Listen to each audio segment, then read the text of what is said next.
আপনাকে বারবার বলা হয়েছে এই প্রজেক্টটা ঠিকভাবে কাজ করবেন। আপনি এই প্রজেক্টে এত বড় ভুল করলেন কিভাবে? ম্যাডাম, এই প্রজেক্টে তো কোনো ভুল নেই। ভাইয়েরা তো প্রজেক্ট দেখে অনেক খুশি হয়েছে। আপনি কেন বলতেছেন যে এই প্রজেক্টে ভুল আছে? আমি বলেছি ভুল হয়েছে মানে ভুল হয়েছে। আপনি আর যদি একটা কথাও বলেন তাহলে আপনাকে চাকরি থেকে বরখাস্ত করব। আমার চোখের সামনে থেকে চলে যান এক্ষুনি। নীল নীলার সামনে থেকে চলে গেল। এইদিকে নীলা তার চেয়ারে বসে টেবিলের ওপর থেকে এক গ্লাস পানি নিয়ে পানিটা খেয়ে গ্লাসটা টেবিলে রাখতেই তার পিয়ে বলতে লাগলো, ম্যাডাম, আপনি নীল স্যারকে শুধু শুধু মেরেছেন। নীল স্যার তো সত্যি কথা বলেছে, এই প্রজেক্টে তো কোনো ভুল নেই। এই অফিসের মালিক আমি নাকি তুমি যে বলতেছো এই প্রজেক্টে ভুল নেই? Sorry madam. নীলা আর কিছু বলল না ফাতেমাকে। এদিকে নীল তার কেবিনে এসে চেয়ারে বসতেই পাশের কেবিন থেকে লামিয়া এসে বলতে লাগলো, ভাইয়া কি হয়েছে? ম্যাডাম তোমার উপর এত চেঁচামেচি করতেছে কেন? আরে লামিয়া, তুই তো জানিস এই মেয়েটা হচ্ছে পাগল। ফাইলের কাজ একবারে সঠিক হয়েছে। এই মেয়েটা বলতেছে যে ভুল হয়েছে। আমার গালে চড় মেরেছে, কিছু বলি নাই। আচ্ছা, তোর কি সাহায্য লাগবে বল। ভাইয়া এই যে এইখানে আমি বুঝতেছি না, এটা একটু বুঝিয়ে দাও তো। নীল লামিয়াকে সকল কিছু বুঝিয়ে দিতে লাগলো। এইদিকে নীলা তার কেবিনের ভেতর থেকে সিসি ক্যামেরা ফুটেজ সকল কিছু দেখতে চায়। প্রায় 10 মিনিট লামিয়াকে বোঝানোর পর লামিয়া চলে গেল তার কেবিনে। বেশ কিছুক্ষণ পর নীলা আসলো, নীলকে উদ্দেশ্য করে বলতে লাগলো, আপনাকে অফিসে রাখা হয়েছে কাজের জন্য, বসে বসে আড্ডা দেওয়ার জন্য রাখা হয় নাই। আপনি লামিয়ার সাথে এতক্ষণ কি কথা বলেছেন? ম্যাডাম, লামিয়া ফাইলে একটা কাজ বুঝতেছিল না, ওই কাজটা বুঝিয়ে দিলাম এতক্ষণ। ফাইলের কাজ বুঝিয়ে দিয়েছিলেন নাকি লামিয়ার সাথে প্রেম করছিলেন?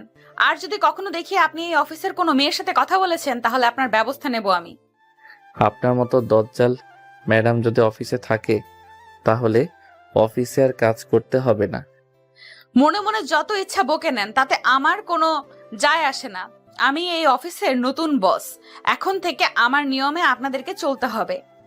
চলতে পারলে এই অফিসে কাজ করবেন, আর না চলতে পারলে রিজাইন দিয়ে চলে যাবেন। ঠিক আছে ম্যাডাম, যদি আপনার কথা মতো আমাদেরকে চলতে হয় তাহলে চলবো, আর যদি না চলতে পারি তাহলে রিজাইন দিয়ে চলে যাব। নীলা আর কিছু বলল না। ওইখান থেকে চলে আসলো আবারও তার কেবিনে। দেখতে দেখতে সন্ধ্যা হয়ে আসলো। সবাই কাজ শেষ করে মিটিং রুমে বসে আছে, কারণ আজকে নতুন নিয়ম দেওয়া হবে।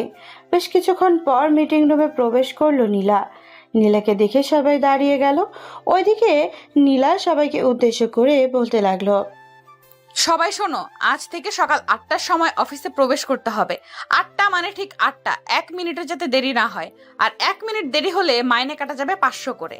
আর দ্বিতীয়ত, কেউ কারোর সাথে কথা বলতে পারবে না। নিজেদের কাজ নিজেরা করবে। যদি না বোঝো তাহলে আমার কাছে নিয়ে আসবে, আমি বুঝিয়ে দেব। বাকি নিয়মগুলো বাহিরে টাঙিয়ে দেওয়া হবে, সবাই পড়ে নেবেন কালকে। এখন তাহলে আপনারা সবাই আপনাদের বাসায় যান। আর মিস্টার নীল, আপনি আমার সাথে আসেন। আপনার সাথে একটা প্রজেক্ট নিয়ে আলোচনা করব।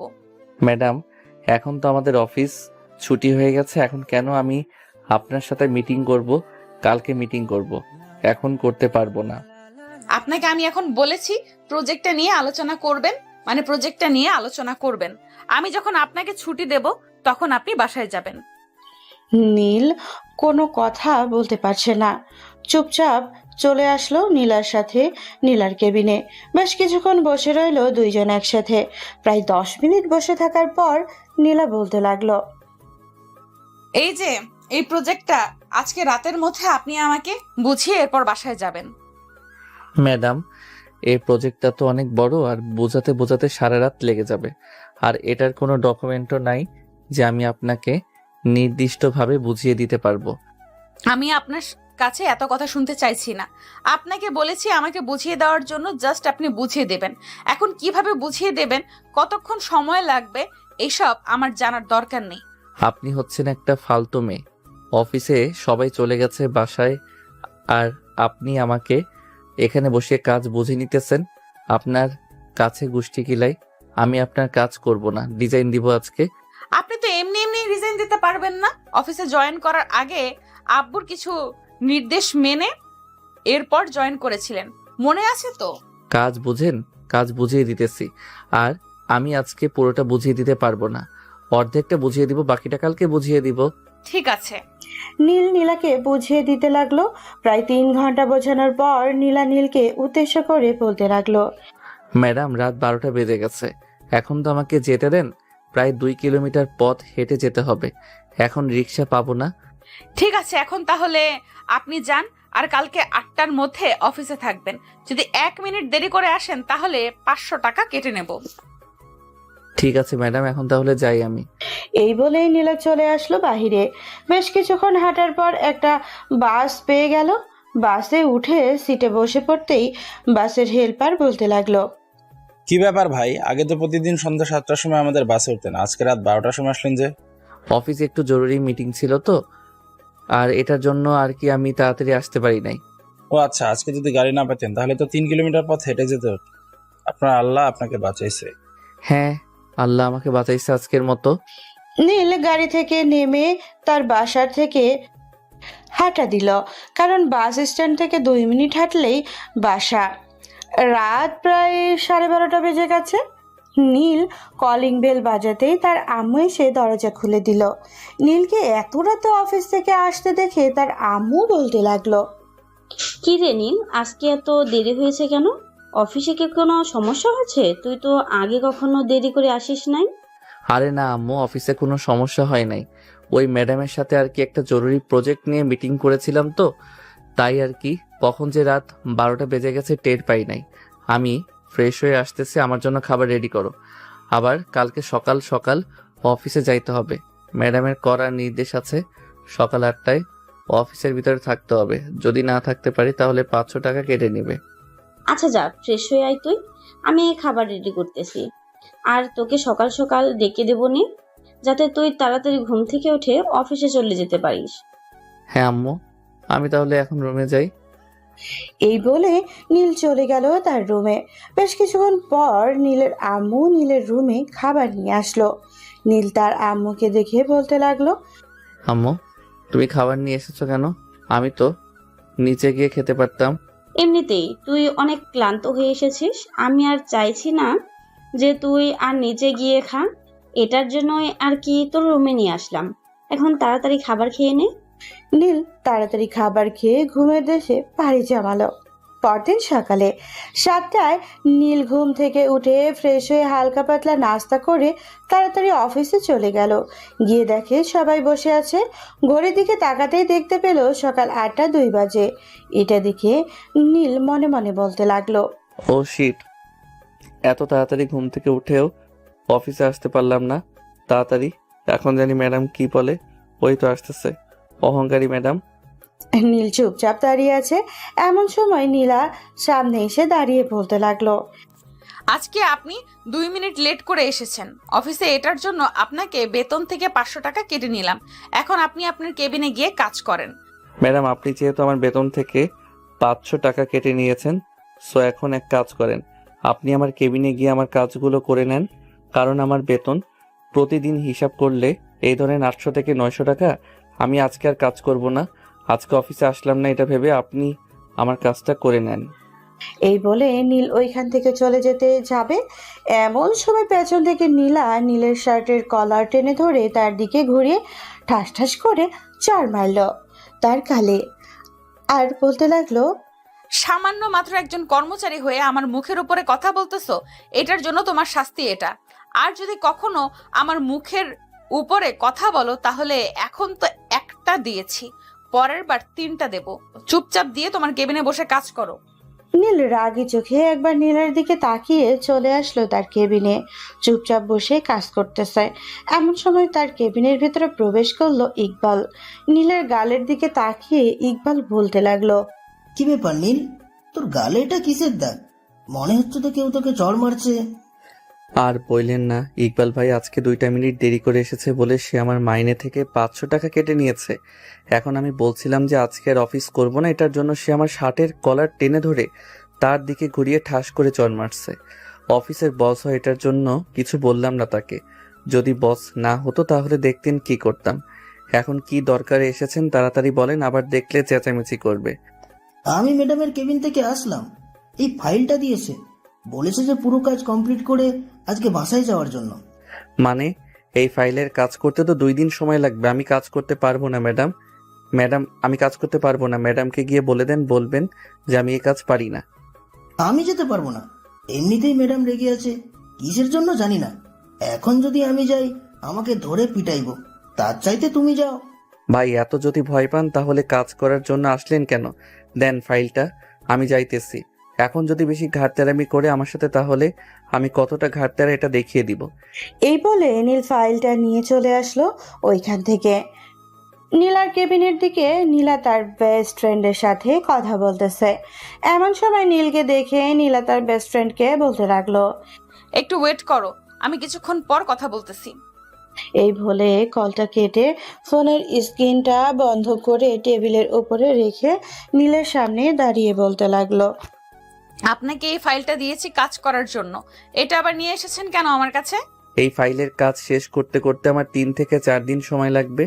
আমি অফিসে বসে কাজ করতে পারবো না। যদি আমাকে বাসায় যাওয়ার অনুমতি দেন তাহলে আমি কাজ করতে পারবো এই ফাইলের, আর না দিলে আমি এই ফাইল আপনার টেবিলে রেখে গেলাম। এখন কিন্তু বেশি বেশি হয়ে যাইতেছে। আপনার অনেক সাহস বেড়ে গেছে তাই না? আমার মুখে মুখে তর্ক করেন। When did I argue with you again? If you torture us like this, we will be forced to take action against you, sir. আপনার স্যার আর অফিসে আসবে না। গতকালকে না বললাম আপনাকে আমি এই অফিসের মালিক, সো এখন এই অফিসে কাজ করতে হলে আমার নিয়মে কাজ করতে হবে। এখন তাড়াতাড়ি নিয়ে চলে যান এই ফাইলটা। বাকি ফাইলগুলোর কাজ শেষ করে এই ফাইলের কাজ শেষ করবেন। এখন যদি 3 দিন সময় লাগে তাহলে 3 দিন আপনাকে অফিসে থেকে এরপর কাজ করতে হবে। ঠিক আছে, তবে আমারও একটা কথা মানতে হবে। আমার সাথেও আপনাকে এই 3 দিন এই অফিসে থাকতে হবে। যদি থাকতে পারেন তাহলে আমি এই কাজটা করে দিতে পারবো। ঠিক আছে, আমি 3 দিন তোমার সাথে এই অফিসে থাকবো। এখন যাও, গিয়ে বাকি কাজ শেষ করে এই ফাইলের কাজটা শুরু করে দাও। নীল চলে আসলো তার কেবিনে। বেশ কিছুক্ষণ রেস্ট করে এরপর ফাইলের কাজ করতে লাগলো। কারণ এই নিয়ে অফিসে অনেক দিন ধরে চাকরি করে, তাকে সবাই চেনে আর তার কাজ খুব ভালো হয়। কোনো ভুল নেই নীলের কাজে। নীল কাজ করতে করতে কখন যে রাত 8টা বেজে গেছে খেয়ালই নেই তার। এমন সময় নীলের কেবিনের ভেতরে প্রবেশ করলো ইকবাল আর বলতে লাগলো, কি ব্যাপার নীল, তুমি বাড়িতে যাবে না নাকি? রাত 8টা তো বেজে গেছে, আর ফাইল তো দেখতেছি কাজ শুরু করে দিয়েছো। 3 দিন থাকার জন্য প্রস্তুত আছো তো এখানে? 3 দিন থাকতে হবে না, কালকের মধ্যেই কাজটা শেষ করে ফেলবো। আজকে রাতটা কষ্ট করে কাজ করে নেই। দজ্জাল ম্যাডাম জানেন তো কি করে বারবার হুমকি দেই, চাকরি থেকে বের করে দিবে, এই করবে সেই করবে। এই দেখেন আমার গালের ফুল এখনো কমে নাই। মন তো চাইতেছে তার গাল 2টা টমেটোর মতো লাল করে দেই, কিন্তু ম্যাডাম এটার জন্য কিছু করতে পারতেছি না। আপনারা তাহলে যান। আচ্ছা, তো ফ্রেশ হয়ে নিচে গিয়ে খাবার খেয়ে নিও, আর ম্যাডামকে বলবে যে খাবার খাওয়ার টাকা দেওয়ার জন্য তুমি তোমার নিজের পকেট থেকে 1টা টাকাও খরচ করবে না। এটা একটা ভালো আইডিয়া দিয়েছেন ইকবাল ভাই। ঠিক আছে, আপনি যান তাহলে, আমি কাজ করতে থাকি, দেরি হয়ে যাইতেছে। ইকবাল চলে যেতেই নীল তার কাজ শুরু করে দিল। বেশ কিছুক্ষণ কাজ করার পর নীলা আসলো আর নীলকে উদ্দেশ্য করে বলতে লাগলো, মিস্টার নীল, চলেন খাবার খেয়ে আসি। হ্যাঁ ম্যাডাম চলেন, আমারও খুব ক্ষুধা লাগছে, খাবার খাবো। আর খাবারের টাকাটা কিন্তু আপনি দিবেন, আমি দিতে পারবো না। ঠিক আছে, খাবারের টাকা আমি দেব। এখন চলো যাওয়া যাক। এই বলে নীল আর নীলা চলে আসলো খাবার খাওয়ার জন্য। বেশ কিছুক্ষণ খাওয়া দাওয়া করে দুইজন চলে আসলো আবার অফিসের ভেতরেই। নীলা নীলকে উদ্দেশ্য করে বলতে লাগলো, আপনি কাজ করতে থাকেন, আমি আমার কেবিনে আছি। যদি কোনো প্রয়োজন হয় তাহলে আমাকে ডাক দিয়েন। এই বলে নীলা ওইখান থেকে চলে গেল। এদিকে নীলা তার কাজ করতেই লাগলো। বেশ কিছুক্ষণ কাজ করার পর হঠাৎ নীলের ফোনটা বেজে উঠলো। তাকিয়ে দেখে তার আম্মু কল দিয়েছে। কলটা রিসিভ করতেই ওই পাশ থেকে তার আম্মু বলতে লাগলো, কি রে নীল, আজকে বাড়িতে আসবি না? রাত তো অনেক হয়েছে। আম্মু আজকে একটু অফিসে কাজ বেশি তো এটার জন্য আর যাইতে পারি নাই। কালকে একবারে রাতে আসবো। ঠিক আছে, আর খাবার খেয়ে নিস বাবা, রাত তো অনেক হয়েছে। আমার জন্য চিন্তা করতে হবে না, আমি খাবার খেয়ে নিয়েছি, এখন রাখলাম। তাহলে আম্মু পরে আবার কথা বলবো। এই বলে নীল কলটা কেটে দিল। কলটা কেটে দিয়ে কাজ করতে লাগলো। বেশ কিছুক্ষণ কাজ করার পর নীল তার ম্যাডামের কেবিনের দিকে তাকাতেই দেখতে পেল তার ম্যাডাম তার দিকে তাকিয়ে আছে। এটা দেখে নীল তাড়াতাড়ি করে তার চোখ সামনের দিকে ফিরিয়ে নিল। মনে মনে বলতে লাগলো, এই মেয়েটা আমার দিকে এইভাবে তাকিয়ে আছে কেন? নিশ্চয়ই কিছু করার জন্য। আবার আসবে। আমি চুপচাপ কাজ করতে থাকি। এত রাতে এত বড় অফিসে চিল্লাচিল্লি করলেও বাইরের কেউ শুনবে না। খুব ভয়ও করতেছে। এইসব মনে মনে বলতেছে নীলা এমন সময় তার কেবিনের ভেতরে প্রবেশ করলো। নীলা নীলকে উদ্দেশ্য করে বলতে লাগলো, কাজ কত দূর গিয়েছে? কালকে শেষ হবে নাকি আরো কয়েকদিন সময় লাগবে? আশা করি কালকে শেষ করার চেষ্টা করব। আপনি আপনার কেবিনে যান, আমি কাজ করতে থাকি। এইখানে থাকলে কোনো সমস্যা নাকি? আমি আজকে সারা রাত তোমার সাথে থাকবো। তুমি কাজ করবে আর আমি তোমার কাজ দেখব। কাজে কোনো ফাঁকি দিতে পারবে না। আজকে রাতে কাজ করলে যে 500 টাকা কেটে নিয়েছিলাম ওই 500 টাকা আবার অ্যাড করে দেব। এইসব বলতেছে নীলা। এদিকে নীল চুপচাপ নীলার কথা শুনতেছে। সারা রাত নীলা নীলের পাশে বসে শুধু কথা বলছে আর নীল শুধু উত্তর দিয়েছে। সকাল 6টা বাজতেই নীলা চলে গেল তার কেবিনে। 7:30 থেকে সবাই আসা শুরু করে দিল। এদিকে নীল সারা রাত কাজ করার পর ফাইলটা চেক করে দেখে। মনে মনে বলতে লাগলো, যাক, 90% কাজ কমপ্লিট করলাম। আশা করি রাতের আগে শেষ করে ফেলবো। এইসব বলতেছে মনে মনে। এমন সময় ইকবাল এসে নীলের কেবিনের সামনে দাঁড়াতেই বলতে লাগলো, কি ব্যাপার নীল ভাই, সারা রাত কাজ করি চোখের অবস্থা তো খারাপ করে দিয়েছেন। ঘুমিয়ে পড়ে যাইতেছেন, ম্যাডামের কাছ থেকে ছুটি নিয়ে বাসায় গিয়ে ঘুমান। যে ডাইনি ম্যাডাম, আপনি আবার বলতেছেন আমাকে ছুটি দিবে? এই কাজ শেষ না করা অবধি আমাকে ছুটি দিবে না। 90% কাজ কমপ্লিট করে ফেলেছি। আশা করি 1-1.5 ঘন্টার মধ্যেই বাকি 10% কাজ কমপ্লিট করে ফেলবো। ঠিক আছে, করেন তাহলে। কাজ শেষ করে এরপর ম্যাডামের কাছ থেকে ছুটি নিয়ে বাসায় যান। এত বেশি প্রেসার নিলে পরে সমস্যা হবে। যে কাজ আগে আমি 1 সপ্তাহে করতাম সেই কাজ আমাকে একদিনে করিয়ে নিয়েছে। আল্লাহ ওনাকে হায়াত দান করুক অনেক বছরের, যাতে আমাদের উপর এরকম ভাবে নির্মম অত্যাচার করতে পারে। এসব বলতেছে নীল। এমন সময় নীলা এসে দুজনের সামনে দাঁড়িয়ে বলতে লাগলো, এটা আড্ডা দেওয়ার জায়গা না, এটা হচ্ছে অফিসে কাজ করার জায়গা। আর আপনি অফিসে প্রবেশ করতে না করতেই কাজ করা শুরু করে দিয়েছেন কেন? আপনি আপনার কেবিনে যান। আর মিস্টার নীল, আপনার কাজ কত দূর এগিয়ে গেছে এবং কতক্ষণ সময় লাগবে কাজ শেষ করতে? ম্যাডাম, আর 1 থেকে 1.5 ঘন্টা সময় লাগবে এই কাজটা শেষ করতে। ও আচ্ছা, এই কাজটা শেষ করে ফাইলগুলো কাজ শেষ করে এরপর আপনি বাসায় যাবেন। আমি সবগুলোর ফাইলের অর্ধেক অর্ধেক কাজ করে রেখেছি। ম্যাডাম, আজকে আর আমি কাজ করতে পারবো না। আমার খুব ঘুম পাইতেছে। প্লিজ আজকে আমাকে ছেড়ে দেন। কালকে আমি আপনার কাজ করে দিব যতগুলো কাজ আছে। নীলা নীলের চোখের দিকে তাকিয়ে দেখে সত্যি তার চোখ দুইটা ঘুমিয়ে টানছে এবং এক রাতের মধ্যে তার মুখের অবস্থা খুব খারাপ হয়ে গেছে। এটা দেখে নীলা বলতে লাগলো, ঠিক আছে, তোমাকে ছুটি দিয়ে দিলাম। এই বড় ফাইলের কাজটা শেষ করে এরপর তুমি বাসায় চলে যাবে। আর সারাদিন ঘুমিয়ে সন্ধ্যা 7টার দিকে একবার অফিসে আসবে এই ফাইলটা নেওয়ার জন্য। অন্যান্য অফিসের বায়াররা আসবে। তুমি ফাইলটার কাজ করেছো, তুমি তাদেরকে খুব ভালো করে বুঝিয়ে দিতে পারবে আশা করি। এই বলে নীলা ওইখান থেকে চলে গেল তার কেবিনে।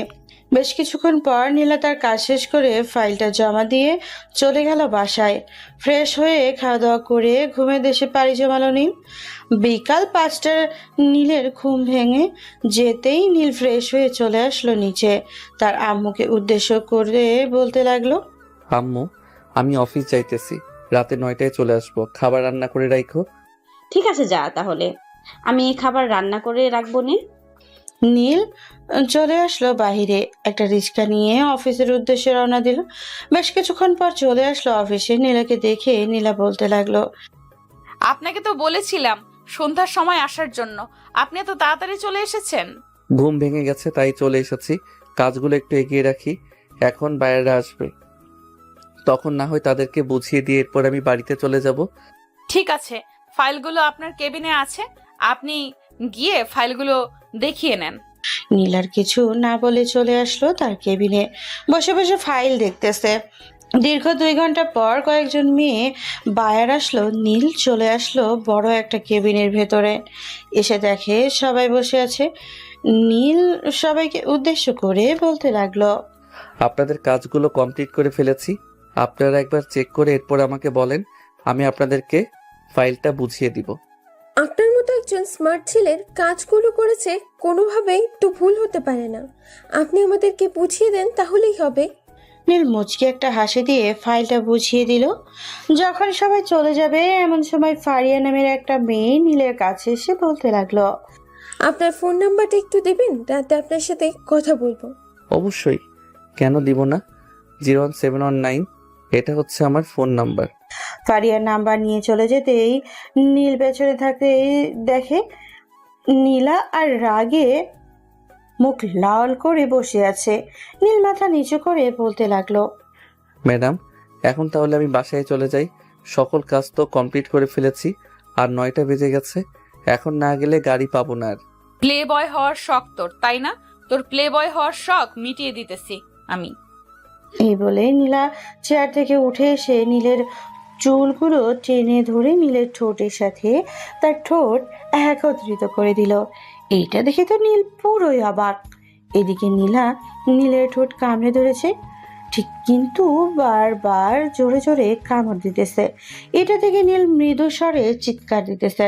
বেশ কিছুক্ষণ এভাবে থাকার পর নীলা নীলকে ছেড়ে দিয়ে বলতে লাগলো, তোকে যদি দেখি কোনো মেয়ের সাথে কথা বলতে, তাহলে তোর এমন অবস্থা করব, হাত পা নিয়ে বাইরে বের হতে পারবি না, বাসায় পঙ্গু করে রেখে দেব।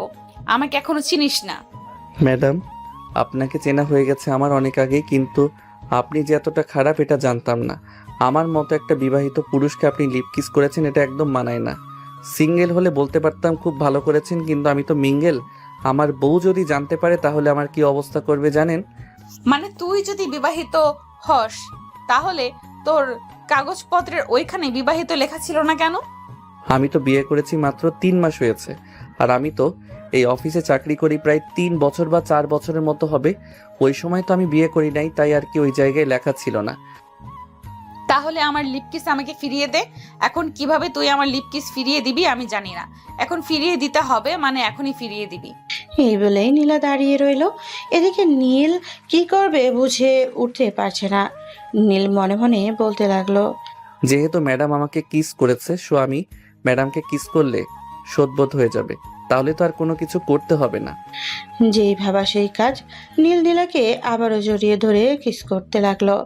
নীলা এইভাবে কিস করছে, নীল সেভাবে করছে। দীর্ঘ 10 মিনিট কিস করার পর নীলা ছেড়ে দিয়ে বলতে লাগলো, এখন শোধবোধ হয়ে গেছে। আপনিও লিপ কিস করেছিলেন আমাকে, আমিও লিপ কিস করেছি আপনাকে। এখন তাহলে গেলাম। এই বলে নীল ওইখান থেকে চলে আসলো তার বাসায়। রাতে খাওয়া দাওয়া করে রুমের ভেতরে শুয়ে শুয়ে মনে মনে এইসব ভাবতেছে আর মুচকি মুচকি আসতেছে। মেয়েটা কি বোকা, আমাকে লিপ কিস করেছে তো করেছে, আবার আমিও লিপ কিস করেছি। ইস, এত মিষ্টি ঠোঁট আগে যদি জানতাম তাহলে আরো আগে লিপ কিস করতাম। কিন্তু হঠাৎ ম্যাডাম আমার সাথে এরকম করলো কেন বুঝলাম না। আমাকে পছন্দ করে ফেলেছে নাকি? হতেও পারে, আবার নাও হতে পারে। এইসব চিন্তা করতে করতে নীল ঘুমের দেশে পানি জমালো। ওইদিকে নীলা খাবার টেবিলে বসে তার আব্বুকে উদ্দেশ্য করে বলতে লাগলো, আব্বু, আমাদের অফিসে যে নীল নামের একটা ছেলে কাজ করে, সে কি বিয়ে করেছে? আমার জানা মতে তো সে এখনো বিয়ে করে নাই। কেন, কিছু হয়েছে নাকি? না, তেমন কিছু হয় নাই। আমি আজকে জিজ্ঞেস করেছিলাম বিয়ে করেছে নাকি, কিন্তু সে তো বলল বিয়ে করেছে 3 মাস আগে।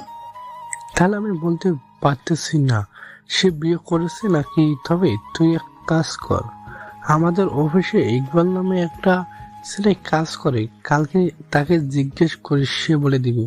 ঠিক আছে আব্বু। এই বলে নীলা চলে গেল তার কেবিনে।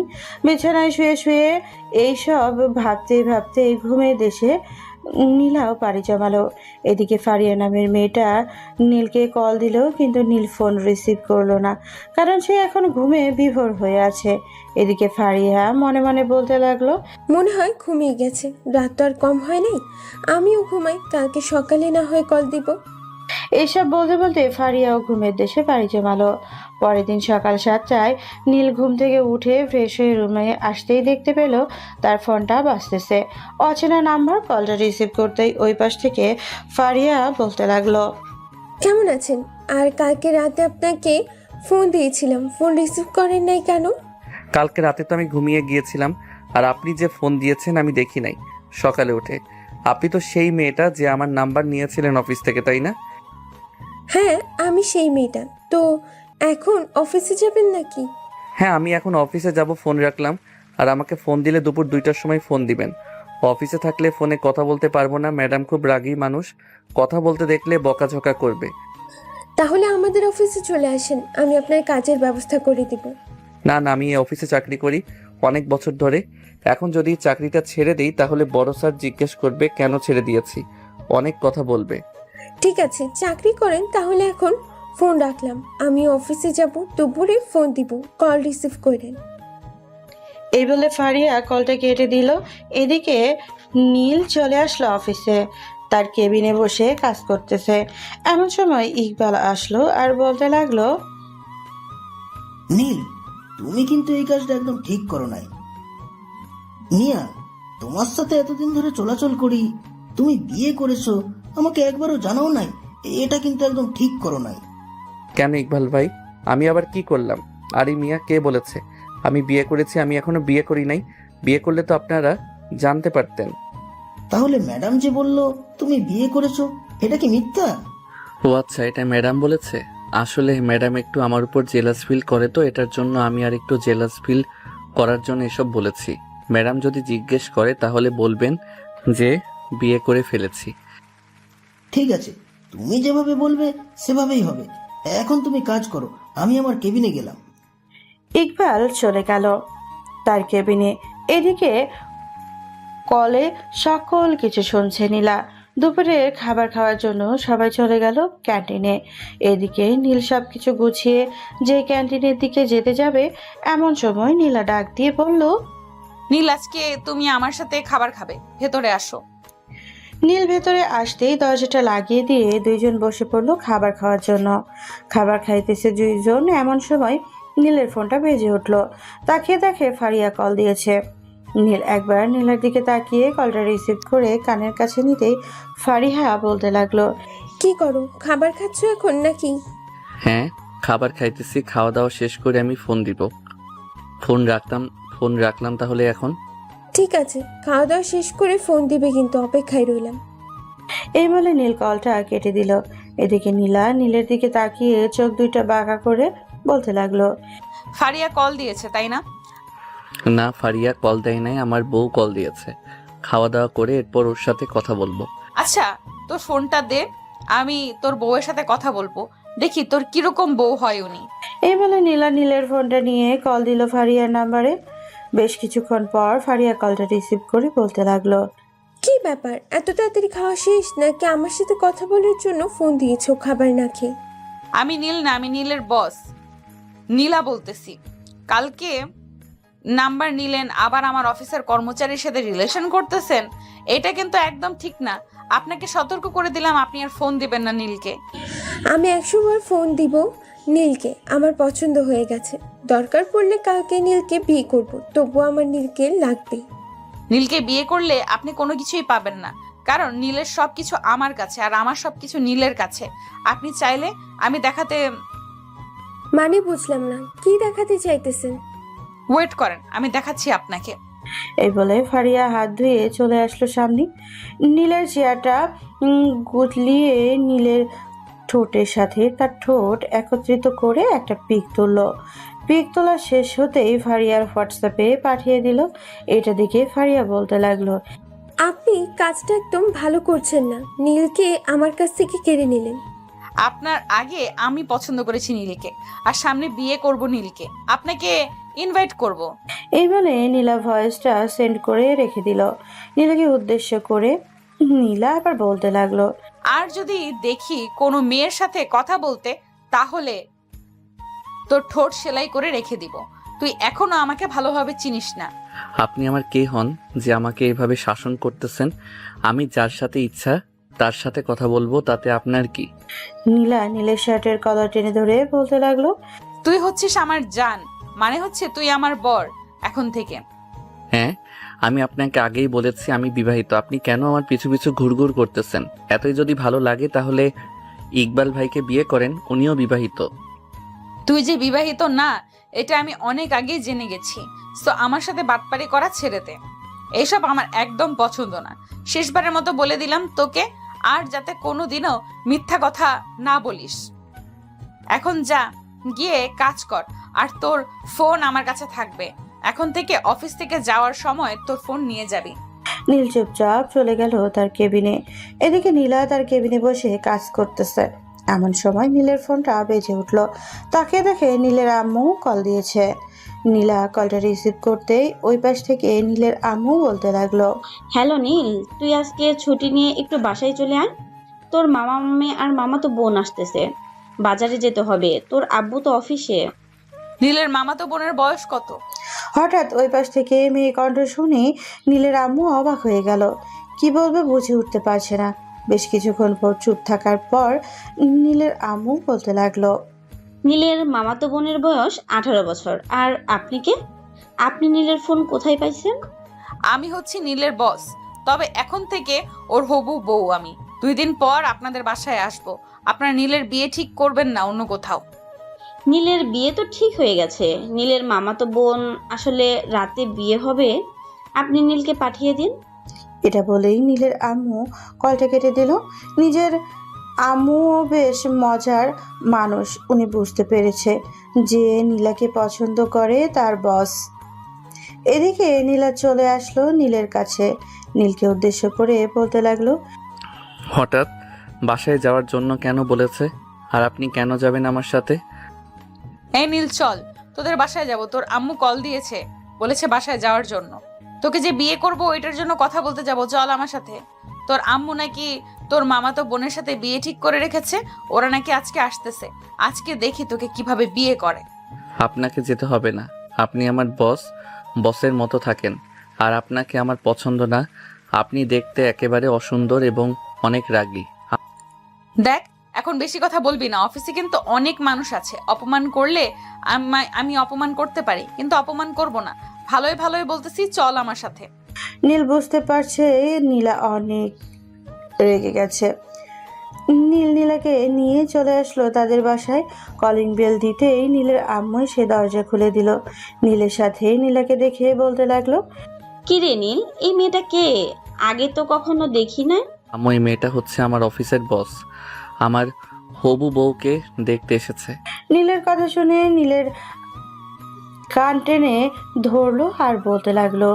তুই যদি বিয়ে করতে চাস তাহলে আমাকে বিয়ে করতে হবে, অন্য কোনো মেয়েকে বিয়ে করতে পারবি না। আর আন্টি, আপনার নীলের বিয়েটা ক্যান্সেল করে দেন।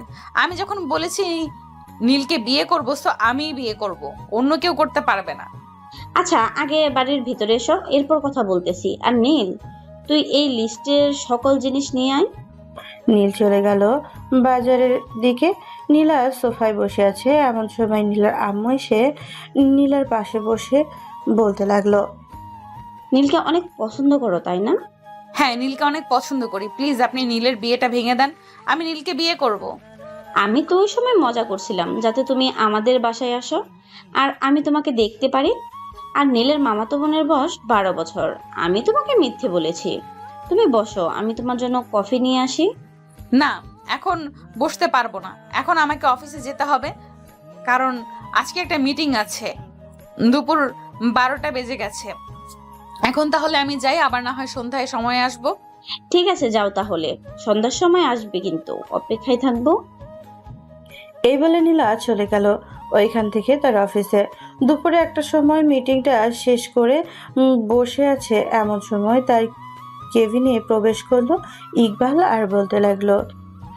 ম্যাডাম, আপনার সাথে একটা কথা ছিল, কিছু মনে করবেন না তো?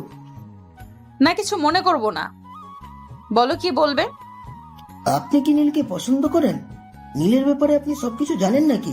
নীল কি করে, কিরকম ছেলে, ইত্যাদি ইত্যাদি। না, এসব জানার দরকার নেই। আমার মনে হয় নীল খুবই ভালো, এটার জন্য আমি তাকে বিয়ে করতে যাইতেছি। কেন, কোনো অসুবিধা নাকি? না ম্যাডাম, কোনো অসুবিধা না। আমি বলতে চাইছিলাম যে নীল খুবই একটা ভালো ছেলে, কারণ সে অফিসে চাকরি করতেছে প্রায় 3 বছরের উপরে হবে। এখনো পর্যন্ত দেখলাম না কারোর সাথে বেয়াদবি করতে বা কোনো মেয়ের সাথে বেশিক্ষণ কথা বলতে। সে কাজ ছাড়া আর কিচ্ছু করে না। তবে সে এলাকাতেও খুব ভালো, কোনোদিন দেখলাম না কোনো মেয়ের সাথে ঘোরাঘুরি করতে।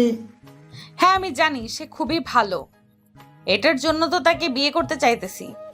আমার টাকা পয়সার দরকার নেই, জাস্ট সুখী হতে পারলেই চলে। এসে বলতেছে নীলা এমন সময় তার ফোনটা বেজে উঠলো। তাকিয়ে দেখে তার আম্মু কল দিয়েছে। কলটা রিসিভ করতেই ওই পাশ থেকে তার আব্বু বলতে লাগলো, হ্যাঁ নীলা, তুই একটু বাসায় চলে আয় তো, একটা কাজ আছে। ঠিক আছে আব্বু, আমি 10 মিনিটের মধ্যে বাসায় আসতেছি। বলে নীলা কলটা কেটে দিয়ে আসলো নিচে, গাড়িটা নিয়ে বাসার দিকে রওনা দিল। বেশ কিছুক্ষণ পর নীলা চলে আসলো তার বাসায়। কলিং বেল দিতেই নীলের আম্মু এসে দরজা খুলে দিল। নীলা বাড়ির ভেতরে প্রবেশ করতেই দেখতে পেল সোফায় বসে আছে কয়েকজন লোক, সাথে একটা ছেলে। তাদেরকে দেখে নীলা তার আব্বুকে বলতে লাগলো, আব্বু ওরা কারা? আগে তো কখনো ওদেরকে দেখি নাই আমাদের বাসায়।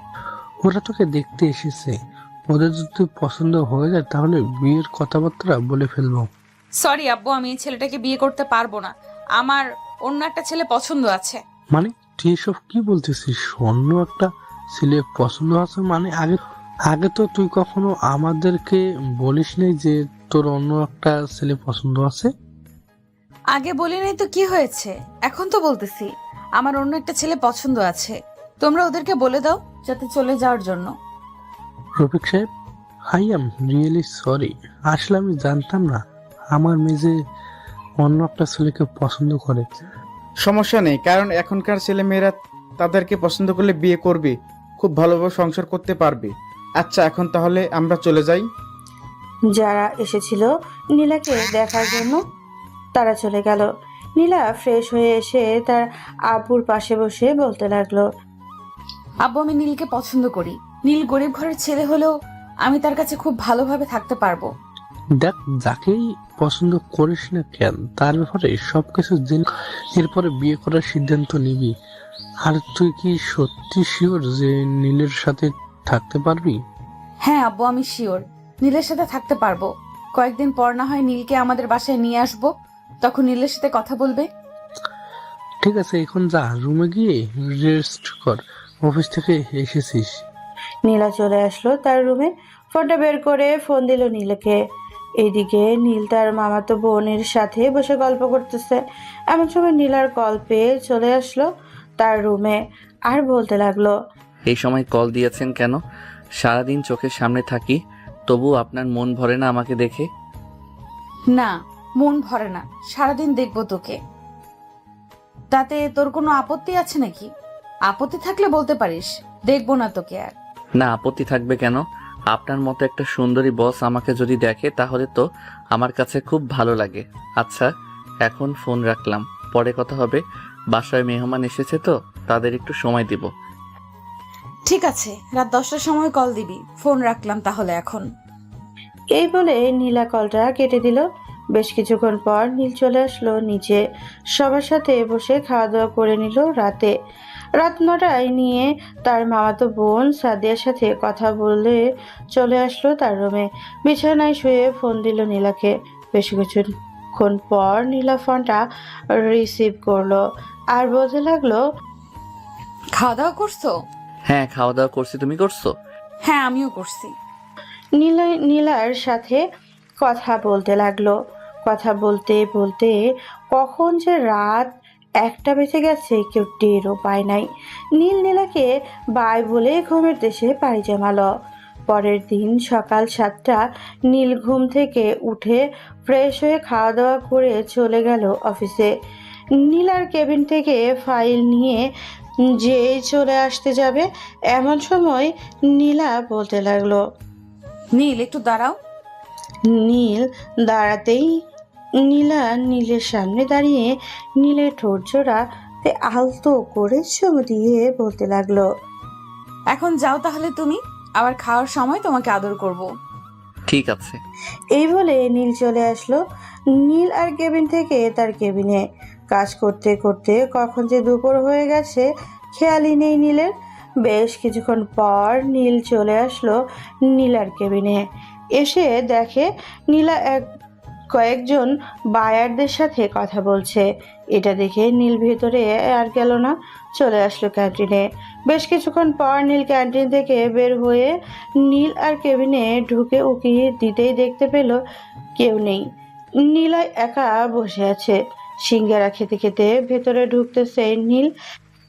নীলাকে খাইয়ে দিতে লাগলো। একা একা খাইতেছো আমাকে না দিয়ে? আমার কাছে 5 টাকা ছিল, ওই 5 টাকা দিয়ে আমি খাইতেছি, আর তুমি বলতেছো আমি একা একা খাইতেছি। টাকা লাগবে নাকি?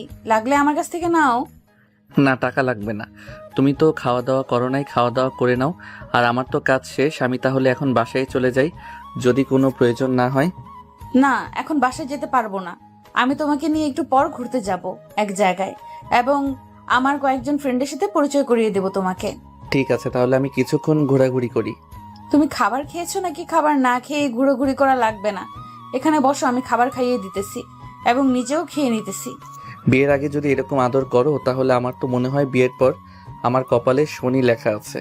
কারণ আম্মু বলেছে বিয়ের আগে যদি কেউ অনেক বেশি রোমান্টিক এবং আদর করে, তাহলে বিয়ের পর নাকি তার কপালে শনি লেখা থাকে। হ্যাঁ, তা তো লেখা আছেই। যদি আমার কথা না শোনো, তাহলে তোমাকে এমন মার মারবো, জীবনে কোনোদিন আমার নামটাও মুখে নিতে পারবে না। এরকম ভাবে ভয় দেখালে কিন্তু আমি বিয়ে করব না। হয়েছে হয়েছে, আদর খাওয়ার সময় তো তাড়াতাড়ি চলে আসো। এখন বিয়ে করবে না বলতেছো? বসো, খাইয়ে দিতেছি। এদিকে নীল খাবার খেয়ে মুখ ধুয়ে নীলাকে নিয়ে চলে আসলো নিচে। নীলা ড্রাইভ করতেছে আর নীলের সাথে কথা বলতেছে। এমন সময় নীল বলতে লাগলো, জানি না তোমার মধ্যে কি দেখেছি, তবে তোমার মধ্যে অন্যরকম একটা জিনিস আছে যেটা আমাকে তোমার প্রতি খুব আকর্ষণ করেছে। আচ্ছা, এইসব কথা বাদ দাও, এখন বলো বিয়ে কবে করবে? আমি কিন্তু আব্বুকে তোমার কথা বলেছি। আব্বু বলেছে যে তোমাকে নিয়ে যাওয়ার জন্য আমাদের বাসায়। আচ্ছা নীলা, আমার কি এমন দেখেছো যে আমাকে পছন্দ করেছো? আমার মধ্যে তো তেমন কিছু নেই যে তুমি আমাকে পছন্দ করতে পারবে। আমাকে আর কয়েকটা দিন সময় দাও। আম্মু আব্বু তো বলতেছে এখনই বিয়ে করার জন্য, কিন্তু আমি এখন বিয়ে করব না। আমি নিজের পায়ে দাঁড়াতে চাই, নিজে কিছু একটা করতে চাই। বিয়ের পর তো এই অফিসটা তোমার হয়ে যাবে, তখন তোমাকে আর নিজের পায়ে দাঁড়াতে হবে না। তুমি এই অফিসে চাকরি করবে, আমি বাসায় আম্মু আব্বুকে সময় দিব। দেখো নীলা, তোমার এসব জায়গা সম্পত্তির উপর আমার একদম লোভ নেই। যদি লোভ থাকতো তাহলে আমি আরো অনেক আগেই তোমার পিছনে ঘুরঘুর করতে পারতাম। হ্যাঁ, আমি জানি, এটার জন্যই তো আমি তোমাকে বিয়ে করেছি, কারণ তুমি অন্যদের চাইতে অনেকটা ভিন্ন, কিন্তু খুব রাগী। আমার রাগ এখনো দেখো নাই? ওই দিন আমাকে চর মারছো, এটার জন্য তো কিছু বলি নাই। এখন তো বিয়ে করব, বিয়ে করলে বাসরাতে পুষিয়ে নিব চরটা। নীলের কথা শুনে নীলা মুচকি হাসলো। বেশ কিছুক্ষণ পর দুইজন চলে আসলো অনেকটা দূরে একটা সুন্দর কফি শপে। দুইজন বসে কথা বলতেছে আর কফি খাইতেছে। বেশ কিছুক্ষণ পর নীলার কয়েকজন বান্ধবী আসলো। নীলকে দেখে বলতে লাগলো, বাহ নীলা, তুই তো ভালো একটা ছেলে পাইছস, দেখতেও হ্যান্ডসাম, আবার তোর অফিসের চাকরিও করে। রোমান্টিক কিছু করছিস নাকি? এই, তোরা চুপ করবি? এসব বলতে বলেছি নাকি? নীল এই হচ্ছে ময়না, এই হচ্ছে টিয়া, আর ওর নাম হচ্ছে সাবিহা। সবাই বলে আড্ডা দিতে লাগলো। আড্ডা দিতে দিতে কখন যে সন্ধ্যা হয়ে গেছে কেউ টেরও পায়নি। নীলা আর নীল চলে আসলো বাসায়। কলিং বেল বাজতেই নীলের আম্মু এসে দরজা খুলে দিল। নীলাকে উদ্দেশ্য করে বলতে লাগলো, কি রে নীল, নীলাকে নিয়ে আসতে পারি না? মেয়েটার সাথে কিছুক্ষণ গল্প করতাম, বাড়ি তো সারাদিন একা একাই থাকি। আচ্ছা, কালকে নিয়ে আসবো নে, আজকে তো চলে এসেছি। ওরা কি চলে গেছে নাকি? না, ওরা চলে যায় নাই, ওরা বিশ্রাম নিতেছে, কারণ আজকে একটু ঘুরতে গিয়েছিলাম তো। তুই আসার 10 মিনিট আগেই এসেছে। ও আচ্ছা, আমি ফ্রেশ হয়ে আসতেছি, তোমরা থাকো তাহলে। এই বলে নীল চলে গেল তার রুমে। ফ্রেশ হয়ে এসে সবার সাথে বসে গল্প করতে লাগলো। গল্প করার মাঝখানে নীলের মামা বলতে লাগলো, কিরে নীল, বিয়ে সাথে করবি না নাকি? আমরা তো চাচ্ছিলাম মারিয়ার সাথে তোর বিয়েটা দিয়ে দেই, কিন্তু মারিয়া তো এখন অনেক ছোট, বিয়েটা তো দেয়া যাবে না। ছোট হয়েছে তো কি হয়েছে, বিয়ে দিয়ে দাও। আম্মু তো আছে, পেলে পুষে বড় করে নিবে, তাই না আম্মু? এইসব বলতেছে নীল আর সবাই হাসতেছে নীলের কথা শুনে। বেশ কিছুক্ষণ হাসাহাসি করার পর সবাই খাবার টেবিলে চলে আসলো। খাওয়া দাওয়া করে সবাই বসে আবার আড্ডা দিতে লাগলো, কারণ কালকে শুক্রবার, কালকে কারো অফিস নেই। রাত 12টা অবধি আড্ডা দিয়ে চলে আসলো রুমে। বিছানায় শুয়ে পড়তেই এমন সময় তার ফোনটা বেজে উঠল। টেবিলের ওপরে থাকা ফোনটা হাতে নিয়ে দেখে নীলার প্রায় 200+ মিসড কল। এটা দেখে নীল জিহ্বায় কামড় দিয়ে বলতে লাগলো, আজকে আমার কপালে কি জানি লেখা আছে, হে আল্লাহ আমাকে বাঁচাই নাও। নীলা আজকে জানি আমাকে কি বলে। কলটা রিসিভ করতে ওই পাশ থেকে নীলা বলতে লাগলো, এই কুত্তা বনবিড়াল বাদর, তোকে কতগুলো ফোন দিয়েছি, একটা ফোন রিসিভ করছিস না কেন? এতক্ষণ কোন মেয়ের সঙ্গে ট্রেন্ডিং মারছিলি? সরি নীলা, আসলে আমি ফোনটা আমার সাথে নিয়ে যাই নাই, টেবিলের উপর রেখে নিচে সবার সাথে আড্ডা দিচ্ছিলাম এতক্ষণ। প্লিজ মাফ করে দাও। এমনি এমনি তো মাফ করবো না। কালকে সকাল 9টা থেকে সারাদিন আমাকে নিয়ে ঘুরতে হবে। যদি করতে পারিস তাহলে আমি মাফ করব, আর না পারলেই বল, তোর জন্য শাস্তির ব্যবস্থা করতেছি। সারাদিন তো ঘুরতে পারবো, নামাজ পড়বে কে? সকাল 9টা থেকে 11:30 পর্যন্ত ঘোরাঘুরি করে বাসায় আসবো, এরপর গোসল করে নামাজে গিয়ে নামাজ থেকে এসে খাওয়া দাওয়া করে কিছুক্ষণ বিশ্রাম করে 3টার সময় আবার বের হব। রাত 8টা অবধি ঘোরাঘুরি করব, চলবে তো? হ্যাঁ চলবে।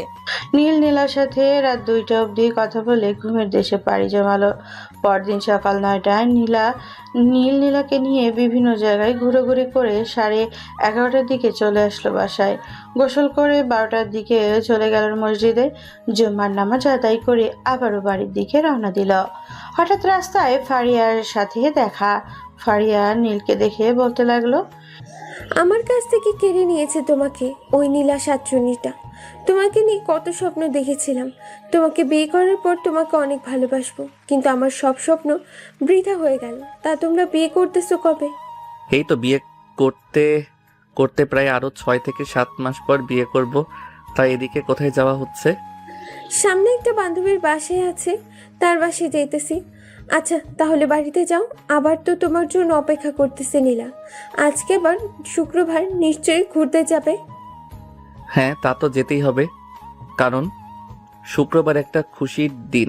যদি ঘুরতে না যাই তাহলে কি রকম দেখায় বলো? হ্যাঁ খারাপ তো দেখাই। আচ্ছা যাও তাহলে। নিয়ে চলে গেল তাদের বাসায়। বাড়ির সামনে দেখে নীলার গাড়িটা দাঁড় করানো। নীল বুঝতে পারছে নীলা হয়তো তাদের বাসায় এসেছে। কলিং বেল দিতেই নীলা এসে দরজা খুলে দিল। নীলকে দেখতেই বলতে, কি ব্যাপার, এত দেরি কেন হচ্ছে? আব্বু তো সেই কখন চলে এসেছে। রাস্তায় একটু বন্ধু বান্ধবদের সাথে কথা বলছিলাম, তাই আর কি আসতে একটু দেরি হয়ে গেছে। তুমি কখন এসেছো? আমি তো আসলাম প্রায় 1টার দিকে, তুমি তখন মসজিদে চলে গেছো। আচ্ছা ভেতরে আসো, খাবার খেয়ে নাও, তারপর ঘুরতে যাব। 4 জন মিলে খাওয়া দাওয়া করে বেশ কিছুক্ষণ গল্প করে 2 জন বেরিয়ে পড়লো ঘোরাঘুরি করার জন্য। সন্ধ্যা 7টা অবধি ঘোরাঘুরি করে চলে আসলো বাড়ির কাছে একটা ফুচকার দোকানে।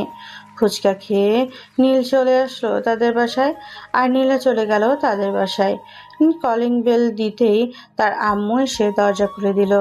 নীলাকে দেখে বলতে লাগলো, এইভাবে যদি ঘোরাঘুরি করতে মন চায় তাহলে এক কাজ কর, বিয়ে করে ফেল, এরপর না হয় ঘোরাঘুরি করবি ভালোভাবে। আম্মু এখন যে বলতেছো বিয়ে করার জন্য, আমি তো সেই রকম ভাবে প্রস্তুতি নেই নাই। এখন বিয়ে করতে পারবো না, আর কয়েকটা মাস যাক, এরপর না হয় বিয়ে করব। ঠিক আছে, তোর যা ইচ্ছে তাই কর, আমরা আর তোকে জোর করব না। তোর যেভাবে ইচ্ছে সেইভাবে চলাচল কর।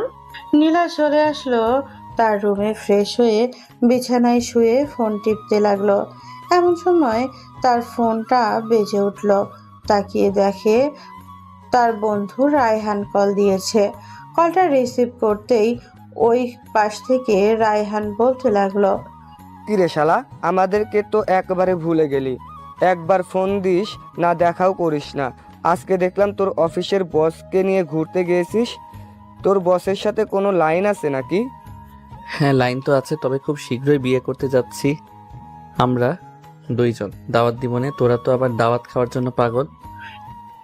নীল রায়হানের সাথে আরো কিছুক্ষণ কথা বলে ঘুমের দেশে পাড়ি জমালো, কারণ আজকে সারাদিন ঘুরেঘুরি করেছে।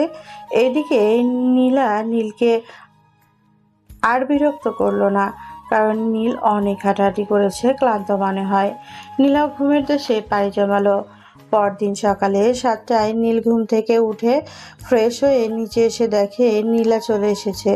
এত সকালে নীলাকে দেখে বলতে লাগলো, কি ব্যাপার নীলা, তুমি এত সকালে আমাদের বাসায়? হ্যাঁ, এত সকালে তোমাদের বাসায় কেন আসতে পারি না নাকি? আসলে কোনো সমস্যা তোমার? অসুবিধা হলে বলো আমাকে। না, আমার কোনো অসুবিধা না, এটা তোমার শ্বশুরবাড়ি, এখানে তো তুমি আসতেই পারো। এত সকাল সকাল এসেছে তো তাই আর কি জিজ্ঞেস করলাম। আজকে অফিসে যাবে না নাকি? হ্যাঁ, অফিসে যাব একটু পর। খাবার টেবিলে আসো, আজকে আমি নিজের হাতে রান্না করেছি সবার জন্য। ও আচ্ছা, তাই নাকি? খুব ভালো তো, তোমার রান্না খেতে হয়। এই বলে নীলা এবং বাকি সবাই বসে পড়লো। খাবার টেবিলে নীলের প্লেটে খাবার দিতেই নীল খাবার খেতে লাগলো। বেশিরভাগই হয়েছে। খাবারটা খাওয়া দাওয়া শেষ করে নীল চলে আসলো তার রুমে। রেডি হচ্ছে এমন সময় নীলের রুমে প্রবেশ করলো নীলা। দরজাটা লাগিয়ে দিয়ে নীলের সামনে এসে দাঁড়িয়ে নীলকে বলতে লাগলো, এত সুন্দরভাবে সেজেগুজে যেতে হবে না। অফিসের সকল মেয়েরা তোমার দিকে কেমন করে যেন তাকিয়ে থাকে। নীলের কথা শুনে নীল আস্তে আস্তে করে তার এক হাত নীলার কোমর জড়িয়ে ধরে বলতে লাগলো, তারা তো তাকিয়ে থাকবেই, আমার মতো এত স্মার্ট একটা বর পেয়েছো তুমি, তারা তাকিয়ে থাকবে না তো কি করবে? ভাবতেছি সামনের মাসে বিয়েটা করে ফেলবো তোমাকে। সত্যি বলতেছো নাকি মিথ্যা বলতেছো? সত্যি বলতেছি, সামনের মাসে বিয়েটা করে ফেলবো তোমাকে। ঠিক আছে, তাহলে আমি আজকে বাসায় গিয়ে আব্বুকে না হয় জানিয়ে দেব যে সামনের মাসে বিয়ে হবে আমাদের। বিয়েটা কিন্তু অনেক বড় করে অনুষ্ঠান করব, সবাইকে দেখাবো। ঠিক আছে, তোমার যেহেতু টাকা আছে তুমি বড় করে অনুষ্ঠান করো, আমার যতটুকু সামর্থ্য আছে আমি ততটুকু দিয়ে আমার বাড়িটা সাজাবো। আমার টাকা মানে তো তোমার টাকা, তুমি এমন করো কেন? এখনো তো আমাদের বিয়ে হয় নাই, তাহলে কিভাবে আমি তোমার টাকার প্রতি হক আদায় করব? তো কি হয়েছে, বিয়ে তো করবে সামনের মাসে। আচ্ছা, সকল কিছু বিয়ের দায়িত্ব এবং টাকা পয়সা আমি তোমাকে দিয়ে দেব, বিয়েটা করবে আমাকে শুধু। ঠিক আছে, তোমার স্বপ্ন হয় মিটিয়ে দিব। এখন চলো অফিসে যাওয়া যাক, দেরি হয়ে যাইতেছে অনেক। এই বলে নীল আর নীলা চলে আসলো অফিসে। দুজন একসাথে অফিসের ভেতরে প্রবেশ করতেই ইকবালের পাশের টেবিলে থাকা পায়েল বলতে লাগলো, ইকবাল ভাই, সামনের দিকে একবার তাকিয়ে দেখেন দুজনকে কত সুন্দর মানিয়েছে। দুজন যদি বিয়ে করে তাহলে তো আরো অনেক সুন্দর মানাবে। পায়েল, তুমি জানো না ম্যাডাম যে নীলের সাথে রিলেশনে আছে এবং খুব তাড়াতাড়ি তারা বিয়ে করবে? মানে আপনি কি বলতেছেন এসব? নীল এর সাথে ম্যাডামের রিলেশন আছে? আজকে শুনলাম। হ্যাঁ, ম্যাডাম রিলেশনে আছে, খুব শীঘ্রই তারা বিয়ে করবে। আমরাও একটা দাওয়াত পাবো অনেকদিন পর। যাক, আমার সকল আশার স্বপ্ন অপূর্ণ থেকে গেল। ভাবছিলাম আমার ভালোবাসার কথা নীলকে বলে দিব, কিন্তু আর হলো না। তোমরা সবাই কি শুরু করেছো? ওই দিন ফারিয়া নামের একটি মেয়ে নীলের পিছনে লেগেছে, আর আজকে তুমি। লেগে থাকো লেগে থাকো, খুব ভালো হবে। নীল তার কেবিনে আসতেই ইকবাল বলতে লাগলো, নীল ভাই, তুমি তো খুব লাকি। তোমার পিছনে এত মেয়ে ঘোরাঘুরি করে আর তুমি নিজেও জানো না। যখন তোমার বিয়ে ঠিক হয়ে গেছে তখন সবাই বলতেছে যে তোমাকে পছন্দ করে। ইকবাল ভাই, আপনি কি বলতেছেন আমি কিছুই বুঝতেছি না, আমাকে একটু বুঝিয়ে বলেন তো কি হয়েছে। আসলে তেমন কিছু হয় নাই, হয়েছে যে পায়েল নাকি তোমাকে খুব পছন্দ করে। আজকে নাকি তার ভালোবাসার কথা তোমাকে বলতো, কিন্তু সে তো আর জানে না যে ম্যাডামের সাথে তুমি রিলেশনে আছো। পায়েল আপু, আপনি আরো কিছুদিন আগে বলতেন তাহলে তো আমি আপনাকে বিয়ে করে ফেলতাম। আপনার মতো এত সুন্দরী মেয়ে দুনিয়াতে আর একটাও নেই। হ্যাঁ নীল, আমি অনেক বড় একটা জিনিস মিস করে ফেলেছি। কি আর বলবো, কিছু বলার মতো নেই। যাই হোক, তুমি ম্যাডামকে নিয়ে সুখে থেকো, এই দোয়া করি। আর বিয়ে করতেছো কবে? ভাবতেছি তো সামনের মাসে বিয়েটা করে ফেলবো ইনশাল্লাহ। আপনারা দাওয়াত পাবেন একটা, পেট ভরে কিন্তু খাবেন, না হলে কিন্তু আমি জোর করে খাওয়াবো। জোর করে খাওয়াতে হবে না, পেট ভরেই খাবো। যাতে আর কোনোদিন বিয়ে না খেতে পারি। এইসব বলতেছে ইকবাল আর হাসাহাসি করতেছে। এমন সময় নীলা তাদের সামনে দাঁড়িয়ে বলতে লাগলো, কি হচ্ছে এসব? আপনাদের কি বারবার বলি, এটা অফিস, কোনো কথা বলার জায়গা না। কাজ শেষ করে তারপর যত পারেন কথা বলেন। ম্যাডাম আপনি এরকম করেন কেন? জাস্ট একটু কথা বলছিলাম ওদের সাথে আর আপনি এসে এরকম করতেছেন। দেখুন মিস্টার নীল, আপনি আমার হবু বর তো কি হয়েছে, আপনাকেও আমি ছেড়ে দিব না। এটা অফিস, কথা বলার জায়গা না। যান গিয়ে কাজ করেন। নীল আর কিছু না বলে চলে আসবো তার কেবিনে। বসে বসে নীল আর কিছু বলল না, বলে চলে আসলো তার কেবিনে। বসে বসে কাজ করতেছে। এইদিকে নীলা একবার সকল কিছু ঘুরে দেখে আবারও চলে আসলো তার কেবিনে। দুপুর অবধি কাজ করে নীল চলে আসলো ক্যান্টিনে। এমন সময় পকেটে থাকা নীলের ফোনটা বেজে উঠলো। তাকে দেখে নীলা কল দিয়েছে। কলটা রিসিভ করতেই ওই পাশ থেকে নীলা বলতে লাগলো, কি ব্যাপার, তুমি ক্যান্টিনে গিয়েছো কেন? আমার কেবিনে আসো, আমি খাবার নিয়ে এসেছি বাড়ি থেকে, দুজন একসাথে বসে খাবো। আচ্ছা আমি আসতেছি। এই বলে নীল চলে আসলো নীলের কেবিনে। বেশ কিছুক্ষণ বসে থাকার নীলা নীলকে খাবার খাইয়ে দিতে লাগলো। খাওয়া দাওয়া শেষ করে বসে আছে দুইজন। এমন সময় নীলা বলতে লাগলো, নীল, আমি একটা বড় রিস্ক নিতে চাইতেছি, প্রায় 200 কোটি টাকার রিস্ক। আমি বাহিরের দেশের একটা কোম্পানির সাথে একটা প্রজেক্ট ডিল করতে চাচ্ছি। যদি প্রজেক্টটা খুব ভালো হয় তাহলে আমরা এখান থেকে অনেক পরিমাণে লাভ করতে পারবো। তোমাকে পুরো কাজটা নিজেই হ্যান্ডেল করতে হবে। এমনিতেই তো ভালো ছিল, এত বড় একটা রিস্ক নেওয়ার কি দরকার ছিল? আচ্ছা যেহেতু রিস্ক নিয়ে নিয়েছো, আমি তাদের সাথে কথা বলে তাদের কাজটা মন মতো বুঝে এরপর কাজ শুরু করে দিব। তবে আমি অফিসে আসতে পারবো না, যতদিন কাজ করব বাসায় বসে কাজ করব। ঠিক আছে, তোমার যেখানে ইচ্ছা সেখানে বসে কাজ করো, তবে এই প্রজেক্টে যাতে আমরা পাই। যদি প্রজেক্টে ক্যান্সেল হয়ে যায় তাহলে আমরা অনেক বড় লসের মুখে পড়বো। চিন্তা করবে না, আমি তো আছি, আমি সব দেখে নিব। নীল নীলার সাথে আরো কিছুক্ষণ কথা বলে চলে আসলো তার কেবিনে। সন্ধ্যা অবধি কাজ করে নীলাকে নিয়ে চলে আসলো তাদের বাসায়। রাত 8টা অবধি নীলদের বাসায় থেকে নীলা চলে গেল তাদের বাসায়। রাতে খাওয়া দাওয়া করে বসে আছে নীল। এমন সময় তার আব্বু বলতে লাগলো, বেই সাহেব, আমার মেয়ে তো বলতেছে অনুষ্ঠান করে বিয়ে করবে। এখন আমারও অনেক দিনের ইচ্ছা, আমার একটা মাত্র মেয়ে, তাকে অনুষ্ঠান করে বিয়ে দিব। টাকা পয়সা নিয়ে চিন্তা নেই, বিয়ের খরচ যা আছে সব আমি দেব। আব্বু নীলা তো বলতেছে যে সকল দায়িত্ব সে নিবে। এখন আমি তাকে বলেছিলাম এত বেশি কিছু করার দরকার নেই, এখন সে বলতেছে অনুষ্ঠান করে বিয়ে করবে, তাই আমি আর কিছু বললাম না। না, তার পরিবারের সাথে কথা বলি নাই, দেখি কালকে যাব একবার, তার আব্বুর সাথে কথা বলে আসব। আর তোমরা সকালবেলা না হয় গিয়ে কথা বলে আসবে। এই বলে নীল চলে আসলো তার রুমে।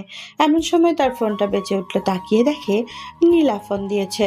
কলটা রিসিভ করতেই ওই পাশ থেকে নীলা বলতে লাগলো, নীল, আমি আব্বু আম্মুর সাথে কথা বলেছিলাম, ওরা বলেছে যে কালকে তোমার আব্বু আম্মুকে নিয়ে আসার জন্য। তুমি তোমার আব্বু আম্মুকে নিয়ে কালকে চলে আসবে আমাদের বাসায় সকাল সকাল। কথা বলা শেষ করে এরপর না হয় আমরা দুজন অফিসে যাব, আর বিকেলবেলা বায়াররা আসবে। ঠিক আছে, এখন তাহলে আমি ঘুমাই নাকি কথা বলবে? আর 10 মিনিট কথা বলো, তারপর না হয় ঘুমাবে। নীল নীলের সাথে আরো 10 মিনিট কথা বলে ঘুমের দেশে পাড়ি জমালো। পরদিন সকাল 9টায় নীল তার আব্বু আম্মুকে নিয়ে চলে আসলো নীলাদের বাসায়। কলিং বেল দিতেই নীলা এসে দরজা খুলে দিল। নীলের আব্বু আম্মুকে দেখে সালাম করে ভেতরে নিয়ে আসলো আর বলতে লাগলো, আপনারা এখানে বসেন, আমি আপনাদের জন্য কফি নিয়ে আসতেছি। আব্বু আম্মু তোমরা বিয়ের কথাবার্তা বলে নাও, আমি সবার জন্য কফি নিয়ে আসি। নীলার আব্বু আম্মু এবং নীলের আব্বু আম্মু কথা বলতে লাগলো, জি আব্বু, আপনার মেয়ে আমার কাছে থাকলে সব সময় সুখে থাকবে, আপনারা এটা নিয়ে চিন্তা করবেন না।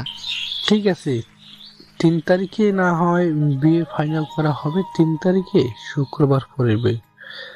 আমি না হয় আস্তে আস্তে সকল কিছু জোগাড় করে ফেলি। আর তো তেমন বেশি দেরি নেই, 10 থেকে 15 দিন সময় আছে হাতে। আরো কিছুক্ষণ কথা বলে নীল আর নীলা চলে আসলো অফিসে। বিকেলে বায়ার আসতেই নীল এবং নীলা তাদের সাথে বেশ ভালোভাবে কথাবার্তা বলে ফাইনাল করে নিল কাজটা। ফাইনাল করা শেষ হতেই নীল সবার কাছ থেকে বিদায় নিয়ে চলে আসলো তাদের বাড়িতে। রাতে আসতে আসতে কাজ শুরু করে দিল নীল। একদিক দিয়ে কাজ করতেছে, অন্য দিক দিয়ে নীলার সাথে কথা বলতেছে। রাত 3টা অবধি কাজ এবং কথা বলে ঘুমের দেশে পাড়ি জমালো নীল। পরদিন সকাল 10টায় ঘুম থেকে উঠে খাওয়া দাওয়া করে নীল আবারও কাজে লেগে পড়লো। খাবার খাওয়া শেষ হতেই নীলের আম্মু বলতে লাগলো, নীল, তুই তো বাসায় আছিস, এখন তাহলে না হয় বিয়ের কেনাকাটাটা সকল কিছু একটা লিস্ট করে ফেলি। আব্বু, আমি এখান থেকে বাসায় থাকবো, কারণ বড় একটা প্রজেক্ট নিয়েছি। বাড়িতে বসে ওই কাজটা করব। এখন খাওয়া দাওয়া করে একটু রেস্ট করি, দুপুরের পরে না হয় খাবার খেয়ে তারপর কি কি কেনাকাটা করতে হবে ওইগুলো লিখে ফেলবো। নীল খাওয়া দাওয়া করে চলে আসলো আবার তার কেবিনে। আবারও কাজে বসে গেল। এদিকে নীলা অফিসে তার সকল কাজ শেষ করে চলে আসলো নীলদের বাসায়। কলিং বেল দিতেই নীলের আম্মু এসে দরজা খুলে দিল। নীলাকে দেখে খুশি হয়ে বলতে লাগলো, ভালোই হয়েছে তুমি চলে এসেছো। আমি ভাবছিলাম নীলকে বলবো ফোন দেওয়ার জন্য তোমাকে। বিয়েতে কি কি কেনাকাটা করবে সকল কিছু লিখে ফেলবো তো একটু পর, এটার জন্য। ও আচ্ছা, নীল কোথায় আছে? এখন তার রুমে নাকি? হ্যাঁ, নীল তার রুমে আছে। নীলা চলে আসলো নীলের রুমে। এসে দেখে নীল শুয়ে শুয়ে কাজ করতেছে। নীলা আস্তে আস্তে করে চলে আসলো নীলের সামনে। নীল এখনো খেয়াল করে নাই তার রুমে কে এসেছে। বেশ কিছুক্ষণ দাঁড়িয়ে থাকার পর নীলা বলতে লাগলো, বাহ, কাজে তো দেখি অনেক মনোযোগ দিয়েছো। আমি যে প্রায় 10 মিনিট এখানে দাঁড়িয়ে রইলাম, আমাকে কি একবারও দেখো নাই? হঠাৎ কারো কথার শব্দ পেয়ে নীল সামনের দিকে তাকাতেই দেখতে পেল নীলা দাঁড়িয়ে আছে। নীলাকে দেখিয়ে বলতে লাগলো, আমি সত্যি তোমাকে দেখতে পাই নাই। যখন আমি কোনো একটা কাজে মন দিয়ে ফেলি তখন আমি আশেপাশে তাকাই না। বসো এখানে। কাজ কতটুকু এগিয়েছো? আর কতদিন সময় লাগবে কাজটা শেষ করতে? প্রায় 15% করে ফেলেছি। এই ধরো আর 1 সপ্তাহের মতো সময় লাগবে। আমাদের বিয়ের আগে কাজটা তাদেরকে দিয়ে দিতে পারবো। ঠিক আছে, এখন আর কাজ করতে হবে না, চলো আমার সাথে। নিচে আব্বু আম্মু বিয়ের লিস্ট করবে, লিস্ট তৈরি করতে হবে সবার সাথে বসে। আচ্ছা, তুমি নিচে যাও, আমি আসতেছি। এই বলে নীল একটা শার্ট পরে চলে আসলো নিচে। হালকা পাতলা কিছু খেয়ে বিয়ের কেনাকাটার সকল জিনিসপত্র লিখতে লাগলো। বেশ কিছুক্ষণ লেখার পর নীলা বলতে লাগলো, আম্মু, সবার জন্য তো কেনাকাটার কথা লিখেছেন, কিন্তু আপনাদের জন্য তো কিছুই লেখেন নাই। এটা কিন্তু একদম ঠিক করলেন না নীল। আব্বু আম্মুর জন্য জিনিসপত্র লেখো। এমনিতেই তো অনেক টাকা খরচ পড়ে যাবে, আমাদের জন্য কেনাকাটা করতে হবে না, থাক। এত কিছু যখন কিনতে পারবো তাহলে আপনাদের জন্য কিছু কিনতে পারবো না কেন? নীল, তুমি লেখো তো আম্মু আব্বুর জন্য জিনিসপত্র। নীল তার আব্বু আম্মুর জন্য জিনিসপত্র লিখে ফেললো। রাতে সবাইকে নিয়ে চলে আসলো বাজারে। সবার বড় দোকান থেকে লিস্টটা দিয়ে বলতে লাগলো, আঙ্কেল, এই লিস্টে যত কিছু আছে আপনি সব নতুনভাবে এনে দিবেন। 5 থেকে 6 দিন পর আমাদেরকে ফোন দিবেন, এরপর আমরা এসে সকল কিছু নিয়ে যাব। আরো অন্য জিনিসগুলো ভালো থাকবে ওইগুলো নিয়ে চলে আসলো বাসায়। দেখতে দেখতে কেটে গেল 1টি সপ্তাহ। নীল তাদের অফিসের কাজটা একদম পুরোপুরি ভাবে কমপ্লিট করে ফেলেছে। বায়ারদের সামনে দাঁড়িয়ে আছে নীল। আল্লাহর নাম নিয়ে সকল কিছু বলা শুরু করে দিয়েছে। দীর্ঘ 20 মিনিট বলার পর নীল তাদেরকে উদ্দেশ্য করে বলতে লাগলো, আপনারা পুরোপুরিভাবে বুঝে ফেলেছেন তো? হ্যাঁ, আপনি অনেক সুন্দরভাবে বুঝিয়ে দিয়েছেন। আমাদের আর্জেন্ট কাজ এবং আপনাদের ভালো ব্যবহারের জন্য আমরা অনেক খুশি হয়েছি। এই নেন 200 কোটি টাকার চেক, আর আপনার জন্য এখানে 5 লক্ষ টাকা আছে এত সুন্দরভাবে বুঝিয়ে দেওয়ার জন্য। ধন্যবাদ আপনাকে। আর এই নেন আমাদের বিয়ের কার্ড। আর 4 থেকে 5 দিন পর আমাদের বিয়ে। আপনারা আসবেন কিন্তু? অবশ্যই আসবো। আজকে তাহলে আমরা যাই। এই বলে বায়াররা চলে গেল। এদিকে নীলা খুশিতে নীলকে জড়িয়ে ধরে তার গালে, কপালে, ঠোঁট এবং বিভিন্ন জায়গায় কিস করছে। এইটা দেখে নীল বলতে লাগলো, হয়েছে, আর কিস করতে হবে না। বাসরাতে না হয় আবার কিস করবে। এখন চলো বাসায় যাই। আমার গলা পুরো ব্যথা হয়ে গেছে এতক্ষণ কথা বলার কারণে। হ্যাঁ, চলো বাসায় যাই। নীল এবং নীলা চলে আসলো বাসায়। দেখতে দেখতে এইভাবে কেটে গেল আরো 3টি দিন। আজকে নীলা আর নীলের গায়ে হলুদ। বাড়িতে অনেক মানুষ। গায়ে হলুদ শেষ হতেই নীল চলে আসলো তার রুমে। বিছানায় বসে আছে এমন সময় তার রুমে প্রবেশ করলো রায়হান। বাহ, বিয়ে করে ফেলছিস, আর এখনো আমাদের কপালে বিয়ে নামক লেখাটা জোটে নাই। তোর বউ কিন্তু অনেক সুন্দর। হ্যাঁ, আমিও জানি আমার বউ অনেক সুন্দর। দোয়া করিস আমরা যাতে সব সময় সুখী হই। হ্যাঁ, তোদের জন্য অনেক দোয়া করি যাতে তোরা সুখী হতে পারিস। রায়হান নীলের সাথে আরো কিছুক্ষণ কথা বলে চলে গেল তার বাসায়। দেখতে দেখতে কেটে গেল রাত। পরের দিন সকালবেলায় সবাই অনেক ব্যস্ত হয়ে পড়লো যার যার মতো, কারণ আজকে তাদের বিয়ে। দেখতে দেখতে সকাল 11টা বেজে গেল। নীল রেডি হয়ে বসে আছে, কারণ একটু পর নামাজে যাবে। নামাজ শেষ করে সে এরপর নীলদের বাসায় যাবে। জুমআর আজান দিতেই নীল চলে গেল। নামাজ আদায় করে চলে আসলো আবার বাসায়। সবার সাথে মিলে চলে আসলো নীলাদের বাসায়। গেটে অনেক মজা করার পর নীলকে নিয়ে চলে আসলো ভেতরে। দেখতে দেখতে খাওয়া দাওয়া শেষ করে ফেললো সবাই। কাজে এসে নীল এবং নীলার বিয়েটা পড়িয়ে দিয়ে চলে গেল। সন্ধ্যায় সকল নিয়মকানুন মেনে নীল এবং নীলাকে বিদায় দিয়ে দিল। নীলাকে নিয়ে নীলদের বাসায় আসতেই সবাই নীলাকে নিয়ে চলে গেল নীলের রুমে। ওইদিকে নীল তার বন্ধুদের নিয়ে চলে আসলো ছাদে। বেশ কিছুক্ষণ গল্প করার পর সবাই নীলকে নিয়ে চলে আসলো বাসার ঘরের সামনে। দরজাটা হালকা খুলে নীলকে ধাক্কা দিয়ে ভেতরে ছেড়ে দিয়ে বলতে লাগলো, জোরে জোরে বিড়াল মারিস যাতে আমরা বাহির থেকে চিৎকার শুনতে পারি। এই বলে রায়হান বাহির থেকে দরজা লাগিয়ে দিল। এদিকে নীলা ভেতর থেকে দরজাটা লাগিয়ে দিল, কারণ তাদেরকে বিশ্বাস নেই যে কোনো সময় ভেতরে চলে আসতে পারে। নীল খাটের সামনে আসতেই নীলা নীলের পা জড়িয়ে ধরে সালাম করলো।